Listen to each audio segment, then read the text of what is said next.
Muy buenos días, bienvenidos al Import Taller. Hoy, segunda semana en donde hemos venido hablando de temas realmente importantes para la operación del régimen de importaciones. Les saluda Carmen Andrade Rodríguez desde el CELA Empresarial de SMART de Colombia, esperando que todo lo que hemos venido trabajando sea realmente benéfico para todos ustedes y que hayan podido ir visualizando con una óptica diferente sus operaciones y que evidentemente esto sea un poco más profesional, más llevado hacia la norma y en un ejercicio que espero realmente les resulte un poco más tranquilo.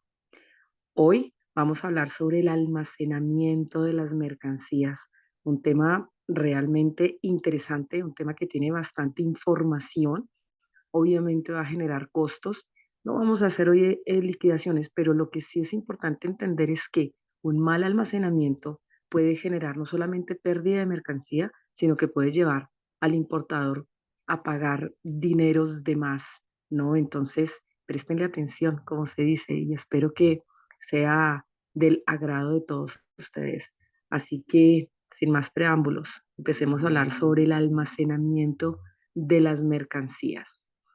Muy bien, fíjense que a lo largo de estas 2 semanas hemos venido tocando cada uno de los temas que nos han ayudado a ahondar, a no solamente ahondar lo que significa una importación, sino a entender mucho mejor los procedimientos que tienen las importaciones para hacerlas de manera correcta. Bueno, y también hemos procurado disponer cada uno de los temas en un orden que sabemos que va a ser también funcional en el momento en que desarrollemos la operación, ¿no? Para que hablar al comienzo del almacenamiento de mercancías si todavía no tenemos claro cuál va a ser el concepto de la carga o cuál va a ser la forma en la que la vamos a traer aquí al país, ¿no? Bajo qué medio de transporte incluso. Entonces, quiero que también le presten atención a eso. Los temas han venido generándose de una forma encadenada y pues nos han permitido llegar a la instancia en la que estamos hoy. Hablar de esos espacios en donde las mercancías se consignan o quedan durante un determinado tiempo mientras ocurre el proceso de desaduanamiento o el ejercicio legal de la nacionalización de acuerdo al régimen de aduanas colombiano. Muy bien, lo primero que debemos de entender es la palabra almacenamiento. Bueno, y como lo hemos venido haciendo a lo largo de toda la capacitación del Importaller, es trabajarlo de la mano de la norma y tener ahí el decreto y la resolución para que las definiciones no solamente claras, sino que queden de acuerdo a lo real, a lo que al final las autoridades van a venir a revisar y van a venir a juzgar nuestro procedimiento aduanero, ¿no? Bien, un almacenamiento va a ser un espacio que es controlado. ¿Eso qué quiere decir? Que está bajo la potestad de la autoridad aduanera. Aquí en Colombia existen diferentes figuras de estos espacios en donde se puede generar ese almacenamiento. De hecho, es un servicio. Si hablamos en términos de comercio exterior, pues todo va a estar controlado bajo la supervisión de la autoridad aduanera, ¿no? Y es una supervisión y un control permanente. No es algo que, digamos, las autoridades digan, vamos a revisar una vez al mes o una vez cada 2 meses. No. Si ellos quieren estar todos los días en un espacio como este, sencillamente lo están, porque esa es su misión. ¿M? Los espacios de almacenamiento, a pesar de estar controlados, pues también tienen una cierta una cierta como movilidad, por decirlo de alguna forma, de parte de quien los administra, ¿sí? Y evidentemente deben de cumplir con una serie de requisitos para que puedan estar dispuestos hacia la actividad del comercio exterior, no solamente para el almacenamiento de mercancías que llegan del exterior a Colombia, sino que también para incluso mercancías nacionales que deseen los empresarios almacenar porque sencillamente no tienen espacio en sus instalaciones, ¿no? Entonces, son infraestructuras que están muy bien logradas, que están muy bien pensadas, pero que evidentemente llegan a un control bastante amplio.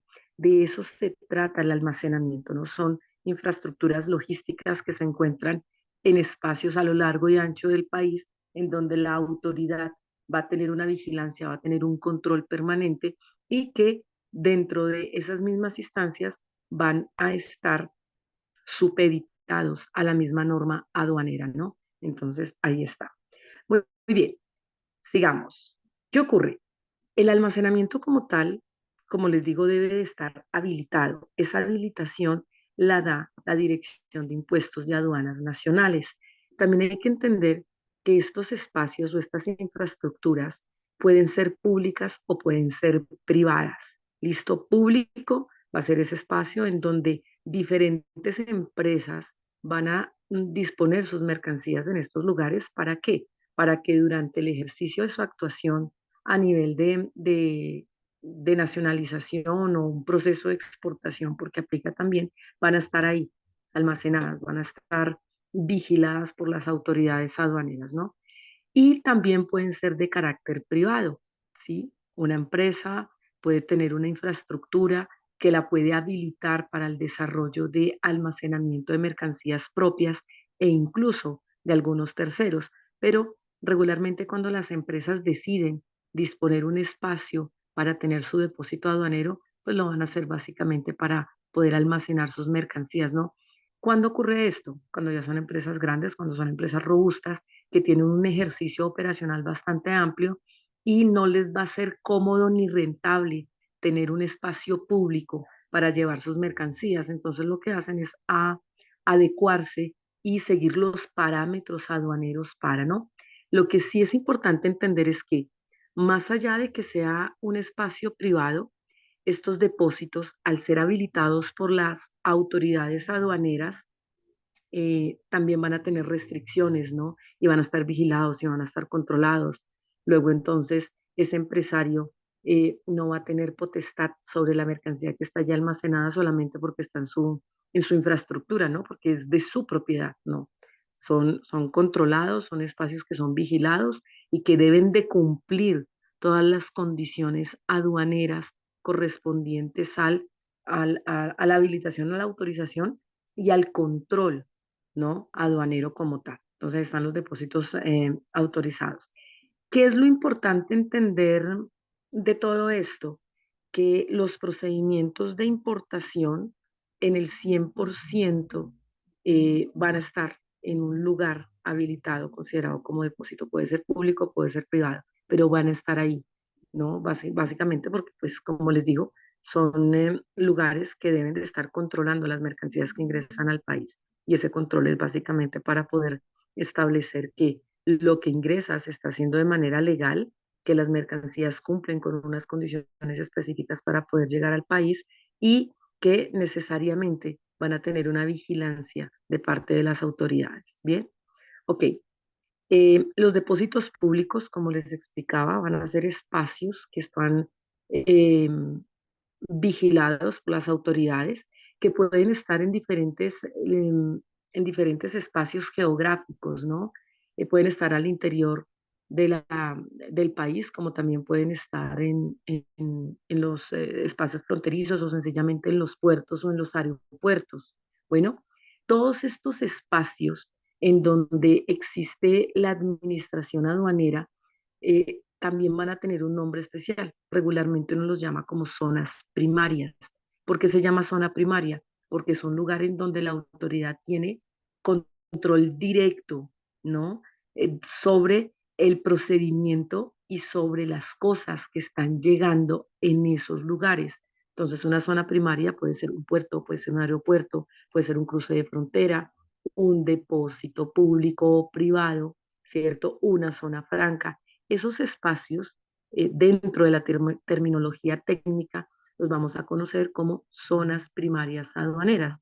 Y un depósito público o privado es una zona primaria aduanera en donde hay un control directo de la autoridad para poder identificar qué es lo que ingresa, qué es lo que sale del país y evidentemente en donde el usuario aduanero también va a tener una responsabilidad con respecto a la forma en la que está haciendo que sus mercancías ingresen o salgan de estos espacios. Y pues, lógicamente, también la responsabilidad de quien administra estos lugares, ¿no? Entonces, ahí está.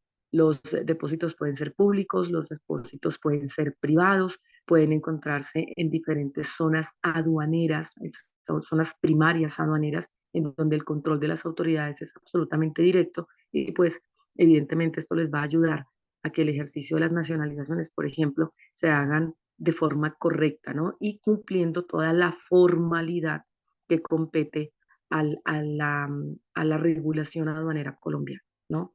¿Qué más podemos encontrar?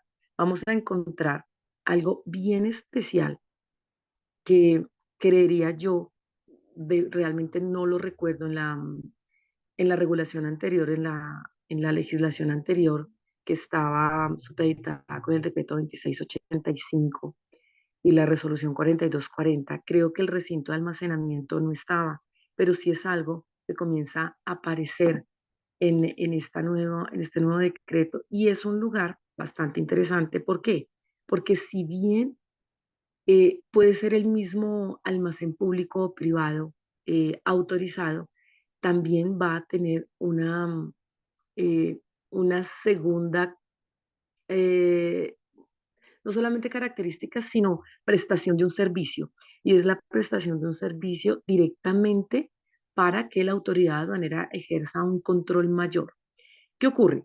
En algunas oportunidades, las mercancías que pueden llegar aquí al país para procedimientos de importación, que es el régimen que estamos hablando ahora, pueden ser, como lo dice aquí en la definición de recinto de almacenamiento, pueden ser mercancías aprehendidas, pueden ser mercancías decomisadas o abandonadas a favor de la nación o sencillamente pueden ser objeto de cualquier medida cautelar.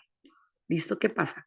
Cuando las mercancías tienen estas condiciones de medidas cautelares, eh, ya no se van a considerar que están en un depósito público o privado, sino que el nombre va a cambiar, sino van a ser recintos de almacenamiento. ¿Por qué? Porque esas mercancías van a tener un control diferente al de una mercancía que no se encuentra bajo una medida cautelar. Y esto hace que ya automáticamente el lenguaje cambie, ¿sí? Entonces, si a ustedes por algún motivo desde la autoridad aduanera les están diciendo que sus mercancías se encuentran en un recinto de almacenamiento, pues sencillamente prendan las alarmas porque posiblemente algo está ocurriendo con su carga. Bueno, en caso tal de que nadie más les haya dado aviso. Bueno, entonces pueden estar aprendidas, pueden estar decomisadas o sencillamente ustedes decidieron generar un abandono legal o un abandono voluntario, perdón, o sencillamente puede ser un abandono legal.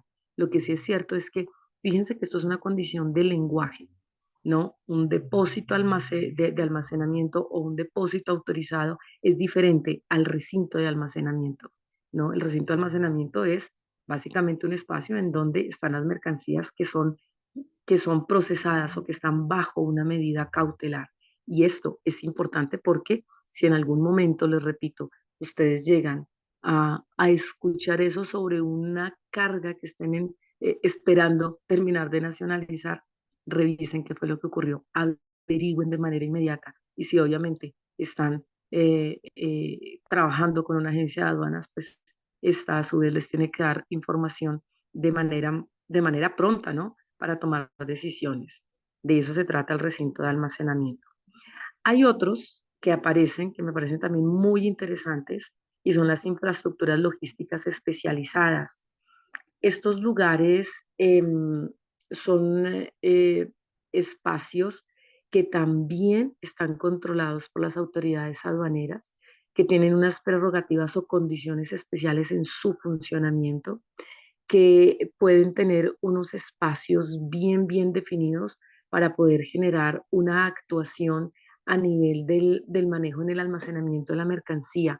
No quiere decir que en los depósitos públicos o privados no se desarrollen actividades especiales, pero sí aquí podemos encontrar, como lo dice ahí en la definición, un valor agregado, ¿no? A nivel de esas mercancías que pueden ser almacenadas de manera directa aquí a nivel nacional, ¿no? Espacios en donde, como les decía hace un momento, como empresario no tengo una infraestructura que me alcance a almacenar mercancías, pues las puedo llevar a una infraestructura logística especializada o sencillamente dentro del proceso del comercio exterior van a llegar ahí. ¿Qué ocurre con estas infraestructuras?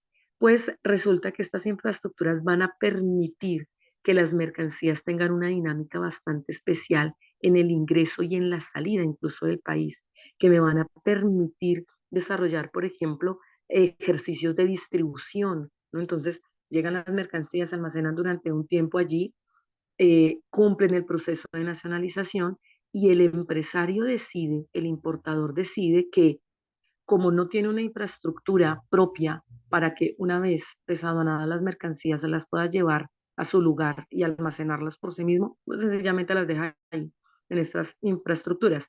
Y si su negocio es mercantil, es decir, de generar ventas, pues desde allí puede generar la distribución, ¿no? Entonces, si el recinto puede estar, por ejemplo, en Medellín, perdón, la infraestructura logística puede estar en Medellín, puede generar desde allí, una vez nacionalizadas sus mercancías, distribución al resto del país, ¿no? O si se encuentra en Bogotá, a su vez, generar distribución hacia el resto del país una vez se encuentren nacionalizadas. Y evidentemente, si tiene toda esa condición de la investidura a nivel aduanero para que pueda ejercer funciones de carácter de almacenamiento público o privado para el desarrollo del comercio exterior, pues evidentemente todo esto va a estar controlado y va a tener que trabajarse bajo todas las condiciones que establece la regulación aduanera colombiana para evitar, evidentemente, situaciones que pongan en riesgo el almacenamiento de la mercancía y algo que pudo haber sido muy tranquilo para el importador e incluso le hubiese podido aportar a su negocio y hacerlo crecer, pues se puede convertir en un dolor de cabeza, ¿no? Entonces, aquí encontramos estos espacios que se vuelven realmente interesantes, que tienen ya una visión diferente, no solamente del almacenamiento de la mercancía cuando llega acá al país, sino que puede ser un aliado bastante grande, ¿no? Para esas personas que, por ejemplo, hoy en día están haciendo un comercio electrónico y que les están generando una operación bastante amplia en la compra y venta de mercancías, ¿no? No solamente de lo que ingresa al país, sino lo que posiblemente puede estar saliendo, ¿no? Entonces, estos espacios conocidos como infraestructuras logísticas especializadas hacen parte de las zonas primarias aduaneras y pueden tener una vigilancia y control permanente de las autoridades que competan para que sencillamente la nacionalización, almacenamiento y distribución de mercancías se haga bajo las condiciones legales, ¿no? Bajo los preceptos del decreto y la resolución que acompañan a la regulación aduanera colombiana. Muy bien, pero ¿qué ocurre? Cuando las mercancías llegan al país y están para ser nacionalizadas y deben por obligación de estar en un espacio de estos, mientras se cumple todo ese proceso de demostrar que la mercancía llegó legal, demostrar los documentos soportes, pagar los impuestos, ¿no? Cumplir con todo ese protocolo de desaduanamiento de mercancías, pues resulta que también deben de cumplir un término de tiempo en estos lugares, ¿no? No es que el importador diga, ah, mis mercancías llegaron y voy a dejarlas allá eternizadas. No, esto se va a conocer como tiempo de permanencia. ¿Qué ocurre? El tiempo de permanencia de las mercancías cuando ingresan al país y deben de estar almacenadas en estos espacios, eh, se debe de hacer todo su proceso de nacionalización en menos de 30 días, ¿sí? La norma dice hasta por 30 días, ¿no? Entonces, yo debería hacerlo hasta en 30 días o en menos tiempo. ¿Qué es desaduanar la mercancía? Es que la mercancía ingresa al país, no cumple con ese protocolo logístico de la llegada de la mercancía a la nación y posteriormente van a ir a ser ubicadas, van a ir a ser consignadas, esa sería la palabra técnica, ¿no? Van a ser consignadas en el depósito autorizado, público o privado. Pero la resolución y el decreto establece que el tiempo para que un importador pueda desarrollar su ejercicio de nacionalización está en 30 días, ¿sí? Si en esos primeros 30 días el importador no realiza su proceso de desaduanamiento o nacionalización, comienza a tener inconvenientes con su importación, ¿no? Y eso lo puede llevar a generar algo que se conoce como abandono. Bueno, entonces, aquí nosotros tenemos que tener una claridad absoluta frente a qué necesito tener presente para que en el desarrollo de la nacionalización de mi mercancía se logre en 30 días. ¿Qué necesito tener presente? Uno, ser un importador habilitado, ya lo vimos. Dos, que mi producto también se encuentre habilitado para que se pueda desaduanar sin inconveniente en el país. Eso ya también lo vimos, ¿no? Tres, necesito contar con todo lo correspondiente a dineros, porque sin plata yo no puedo desaduanar una mercancía, tener una agencia de aduanas que me represente ante las autoridades colombianas, todo esto ya lo hablamos. Bueno, entonces, si yo tengo en regla mi empresa natural o jurídica, si yo tengo en regla mi producto indistintamente de su naturaleza o renglón económico donde se vaya a mover, si yo cuento con unos aliados estratégicos para poder desarrollar mi proceso de desaduanamiento, como agencias de aduana, agencias de carga, el agente de seguros y demás, pues evidentemente yo puedo lograr mi procedimiento en menos de 30 días, ¿sí? Si dado el caso, yo me estoy dando cuenta que en 30 días no logro desaduanar las mercancías, yo tengo la oportunidad de decirle a la autoridad, permítame tener 30 días más mi mercancía en depósito, pero se lo tengo que pedir, ¿no? Yo como importador tengo que decirle a la autoridad, permítame 30 días más. ¿Para qué? Para que la autoridad entienda el por qué yo no puedo desaduanar mis mercancías en esos primeros 30 días y necesito 30 más. Y me dan ese plazo. Eso se va a conocer como una prórroga. Solamente la puedo pedir una sola vez. No puedo decir, ay, se me acabaron esos 30 y voy a pedir otra nueva. No, me dan 30 días adicionales, entonces yo ya tendría entre comillas 60 días para desaduanar mi mercancía. Y sí, evidentemente yo no lo logro hacer durante ese periodo de tiempo, nuevamente entro en un inconveniente aduanero, ¿no? Que ya va a depender de las necesidades de cada importador para que lo pueda visualizar, ¿no? En la resolución 046, que es la que reglamenta el decreto 1165, en el artículo 203, habla de las diferentes permanencias o los tiempos, ¿sí? Los tiempos de permanencia dependiendo el tipo de depósito. Bueno, no todos los depósitos aduaneros en donde se almacenan mercancías para la importación son iguales. No todos manejan las mismas condiciones. Bueno, vamos a encontrar depósitos públicos o privados o transitorios, eh, que es en donde regularmente la gran mayoría de importadores, más si son empresas emergentes, van a utilizar. Bueno, vamos a encontrar otros depósitos que tienen unas condiciones diferentes. ¿Por qué? Porque ya aquí hablamos de unas empresas tal vez un poco más robustas, de empresas que tienen ya una actividad económica definida a nivel industrial, y eso hace que evidentemente el tiempo de permanencia de su procedimiento sea diferente. Bueno, aquí nos vamos a enfocar, nos vamos a enfocar en los depósitos públicos y privados y posiblemente los depósitos para envíos urgentes.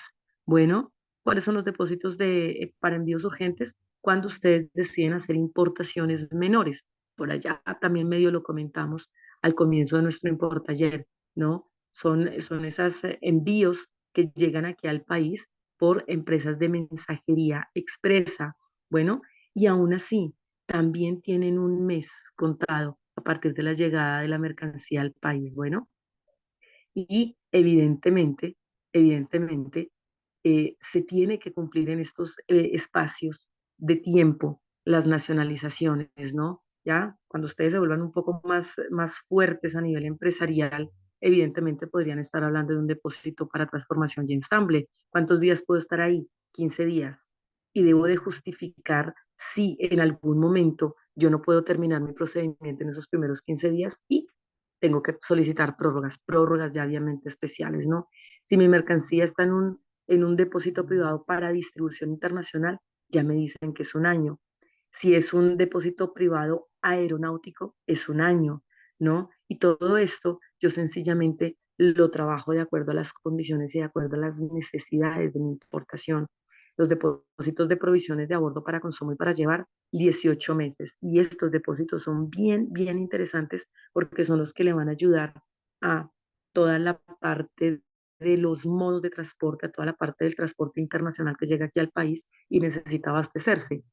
Más que todo las motonaves, ¿no? Todo lo que tiene que ver con el transporte marítimo. Entonces son provisiones de a bordo para el consumo y para llevar. Esto tiene un tratamiento bastante especial y tiene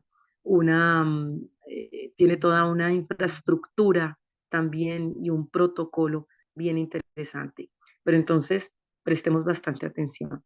Si yo soy un importador natural o jurídico que necesito hacer una importación y tengo todo en regla, necesito hacer mi procedimiento en menos de un mes.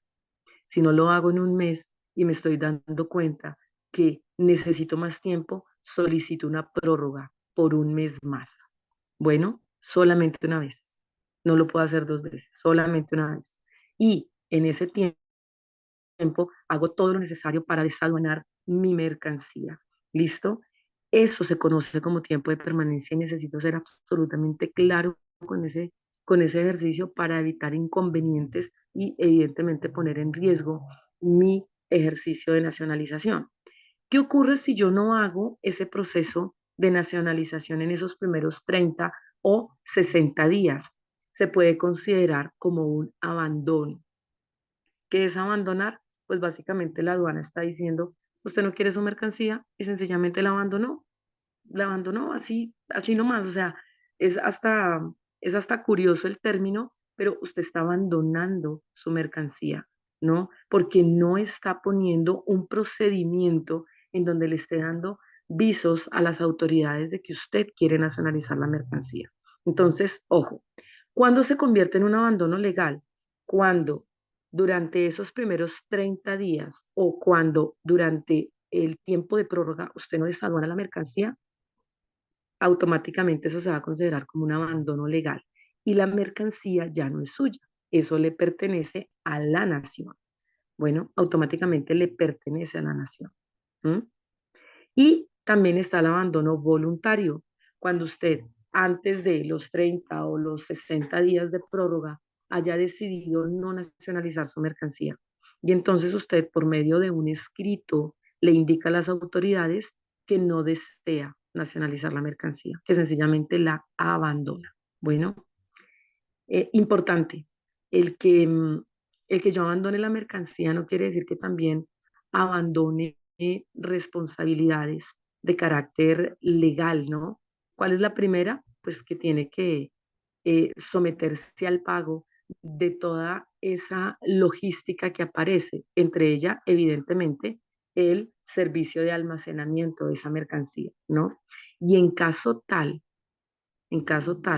que las cosas que se están almacenando se deban de llevar a destrucción porque sencillamente son mercancías que tienen fechas de vencimiento, que tienen unas condiciones naturales propias que las llevan a volverse peligrosas o generan algo realmente impropio para la salud de las personas o del medio ambiente, deben esos importadores de abandono voluntario, ¿m?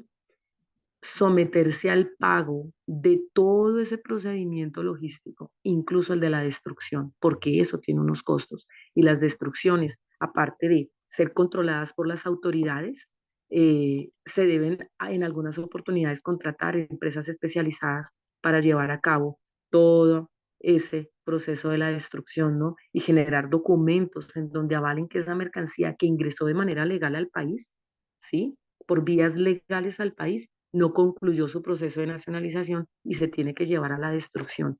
Y eso está contemplado dentro de la resolución y dentro del decreto para que el importador sea responsable de todo, de toda esa actuación, ¿no? Que viene precisamente con el abandono de la mercancía. Entonces recuerden, pueden ser un abandono voluntario o puede ser un abandono legal. Bueno, Carmenza, ok, yo abandoné la mercancía, pero al final me di cuenta que, pucha, yo la quiero, o sea, necesito mi producto. Pues a eso lo vamos a conocer como un rescate. Abandoné mis cosas, ahora ¿qué pasa? Las voy a rescatar. ¿Cuándo puedo rescatar las mercancías después de haberlas abandonado? ¿Mm? Las mercancías se pueden rescatar, ¿sí? Después del mes, espérenme acá, abandono voluntario. Después del mes, ay, se me perdió. Bueno, después del mes de haber llegado acá, ¿mm? ¿Qué pasa? Las mercancías, en el momento en que son abandonadas, el importador de una u otra manera eh, puede justificar el por qué las abandonó, pero también puede decir, quiero recuperar mis mercancías. Bueno, esa recuperación de mercancías se va se va a entender como un rescate. ¿Mm? Está acá, en el artículo, en el parágrafo 1, el artículo 171. Puede rescatar las mercancías, pero no las puedo rescatar de manera inmediata. Entonces el gobierno me dice, ok, usted las abandonó, ahora se espera un mes para poderlas rescatar. ¿Eso qué implica? Pues básicamente es un castigo adicional por haberlas abandonado. ¿Por qué es un castigo? Porque ya el importador tiene que entrar a cumplir con unos pagos adicionales por ese mes de operación logística. ¿Cuál operación logística? Servicio de almacenamiento, posiblemente manipulaciones, ¿no? Durante ese tiempo de permanencia en los depósitos. Entonces la autoridad dice, ok, la nacionaliza, pero pasado un mes, ¿no?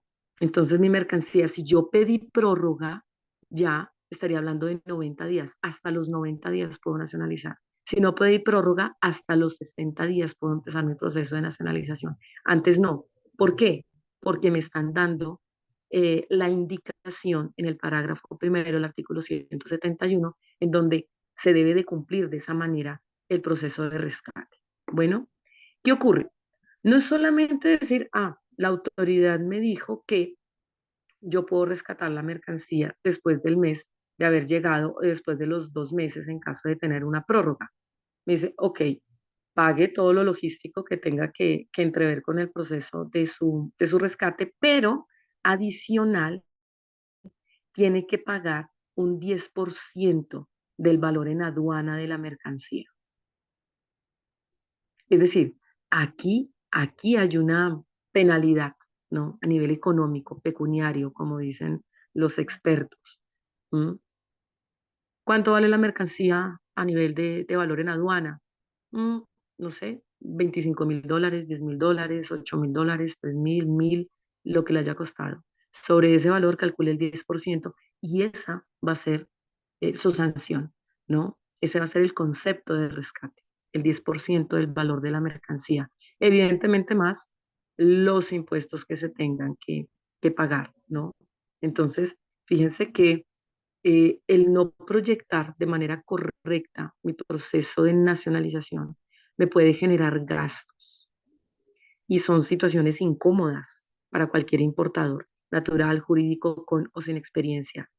Nadie está pensando en un negocio para visualizarlo hacia la pérdida. Estos son pérdidas económicas y son pérdidas que incluso pueden llevar no solamente a pagar de más, que termina siendo una pérdida, sino a perderlo absolutamente todo, ¿no? ¿Por qué?